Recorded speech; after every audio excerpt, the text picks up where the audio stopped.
Everybody, मैं Mohammad Afzaluddin Dakhni advocate आपसे इस छोटे से वीडियो में पीडी एक्ट के बारे में कुछ कानूनी मालूमात शेयर करने की कोशिश करूंगा। पीडी एक्ट 1986 में इनैक्टमेंट किया गया। ये एक्ट टोटल 17 सेक्शंस का एक्ट है। ये एक्ट में एक मैकेनिज्म दिया गया है। पीडी एक्ट उन लोगों के ऊपर लागू होता है जो समाज के अमन सुकून, समाज में नफरत पैदा करते हैं, और बिलखुसूस इस एक्ट के तहत रोडी शीटर्स, गुंडा एलिमेंट्स और ऐसे लोग जिससे सोसाइटी में peace and law and order की प्रॉब्लम्स क्रिएट होती है। और हाल ही में जिस तरह से एक रोडी शीटर मंगलहाट का जो एक सियासी जमात का एमएलए भी है, राजा सिंह, इसके ऊपर पीडी एक्ट लागू किया गया गवर्नमेंट ऑफ तेलंगाना की तरफ से।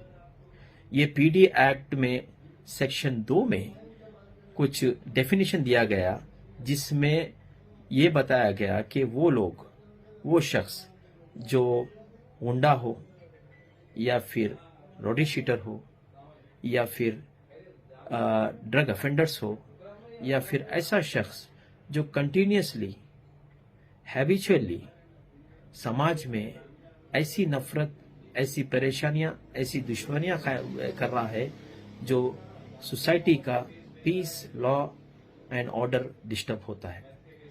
इस सेक्शन के तहत सेक्शन 3 में ये स्टेट गवर्नमेंट को पावर्स दिया गया है। जब स्टेट गवर्नमेंट का वर्ड इस्तेमाल हुआ है ये एक्ट में, तो बिलखुसूस मिनिस्ट्री ऑफ होम डिपार्टमेंट का ये मैटर है। होम डिपार्टमेंट अगर डिस्ट्रिक्ट कलेक्टर या फिर डिस्ट्रिक्ट मजिस्ट्रेट या कमिश्नर ऑफ सिटी से कुछ ऐसी इत्तलात मिलती है कि फलाना शख्स समाज के लिए ऐसे हैबिचुअली क्रिमिनल एक्टिविटीज में इन्वॉल्व है और ऐसे एक्टिविटीज जिसकी वजह से अगर इसको डिटेंशन नहीं किया जाता है तो समाज में पीस, लॉ एंड ऑर्डर और हार्मनी मुतासिर हो सकती है, तो इसके ऊपर पीडी एक्ट सेक्शन 3 के तहत लागू किया जाता है। इमीडिएटली इसको गिरफ्तार किया जाता है उस शख्स को, और गिरफ्तार करने के बाद उसे डिटेंशन किया जाता है। इसी तरह से जिस तरह जो तारीख को डिटेंशन किया गया है, उस तारीख के अंदरून 3 हफ्ते एक एडवाइजरी कमेटी है इस एक्ट के तहत, जो ये एडवाइजरी कमेटी है। ये कमेटी ये एक्ट के तहत कायम की गई है, जिसमें एक चेयरमैन और 2 मेंबर्स होते हैं। टोटल 3 मेंबर्स की कमेटी है, और ये कमेटी में जजेस और हाई कोर्ट का जज हो या डिस्ट्रिक्ट जज हो, ऐसे लोग इस कमेटी के मेंबर होते हैं। और ये कमेटी के पास जब एडवाइजरी कमेटी जिसको बोलते हैं, इसके पास रिपोर्ट के लिए फॉरवर्ड की जाती है पीडी एक्ट प्रोसीडिंग, और उस दौरान ये डिटेंशन में रहता है, और ये 3 हफ्ते के अंदर भेजना है गवर्नमेंट को एडवाइजरी कमेटी के पास। जब एडवाइजरी कमेटी के पास ये रिपोर्ट के लिए आता है कि एडवाइजरी कमेटी के पास रेफरेंस के लिए भेजा जाता है, ये चेक करने के लिए कि आया गवर्नमेंट गलत तरीके से एक्ट लगा रही है या सही तरीके से। तो ये एडवाइजरी कमेटी सेक्शन 10 के तहत रेफरेंस ने हियरिंग करती है। ये रेफरेंस में जिसको भी पीडी एक्ट लगाया गया है, उसको वो पीडी एक्ट के तहत उसको कुछ इख्तियार दिए गए हैं कि वो अपनी सफाई पेश करे एडवाइजरी कमेटी के पास, एडवाइजरी बोर्ड के पास। और एडवाइजरी बोर्ड का एक प्रोसीजर है। वो प्रोसीजर एडवाइजरी बोर्ड तमाम दस्तावेज देखेगा, किस तरह से, किस बुनियाद पे पीडी एक्ट लगाया गया और किस नोवियत से ये एक्सप्लेनेशन दिया जा रहा है। और ये तमाम एक्सप्लेनेशन के बाद एडवाइजरी बोर्ड गवर्नमेंट को कमेटी रिपोर्ट सबमिट करती है। और ये एडवाइजरी बोर्ड को चाहिए कि अंदर 7 हफ्ते गवर्नमेंट को रिपोर्ट सबमिट करे। लिहाजा राजा सिंह को एक ऑप्शन है कि वो एडवाइजरी बोर्ड में के पास अपनी सफाई पेश कर सकता है।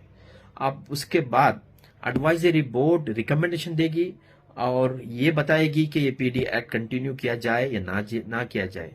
और इसके बाद जब एडवाइजरी बोर्ड कंफर्म करती है कि यस ये पीडी एक्ट सही लगाया गया, तो 3 महीने का अनदर एक्सटेंशन किया जाता है। पीडी एक्ट के सेक्शन 13 के तहत मैक्सिमम डिटेंशन का जो पीरियड है वो 12 महीने है, मगर ये 12 महीने कंटिन्यूस नहीं होते। ये 12 महीने को 3-3 महीने की स्प्लिट में एक्सटेंशन दिया जाता है। और लिहाजा ये जो मंगलहाट का रोटी शीटर है, जो सियासी जमात से ताल्लुक है, इसको कुछ इख्तियारात है एडवाइजरी कमेटी के पास सफाई पेश करे। इसके पास और एक ऑप्शन है कि वो हाई कोर्ट में रिट सबमिट करते हैं, और रिट में ये बताया जाता है कि किस तरह से प्रोसीजर लैप्सेस किए गए। इस मामले में जो राजा सिंह को पीडी एक्ट लगाया गया है, इसके ऊपर बताया जाता है कि कमोपेश 101 केसेस है। तमाम केसेस समाज के अमन व सुकून को खराब करने की नौयत के है।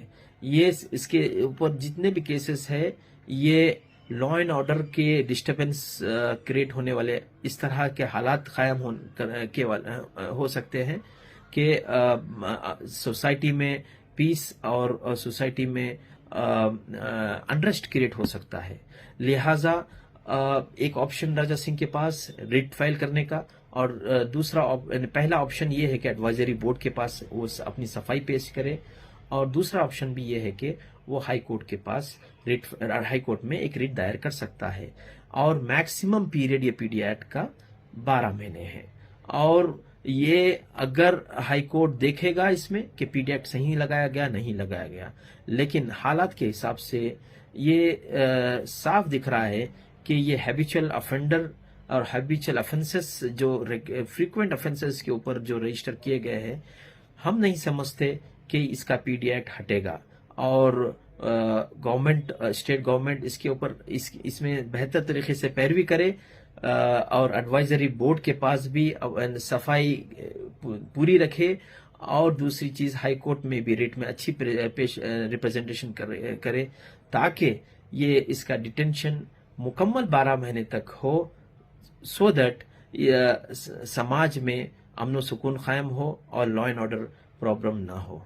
लिहाजा मैंने जितनी भी कोशिश किया है कि मैं आपको पीडी एक्ट के बारे में थोड़ा सा अवेयरनेस देने की उम्मीद है कि ये आपके लिए हेल्पफुल होगा। Thank you very much.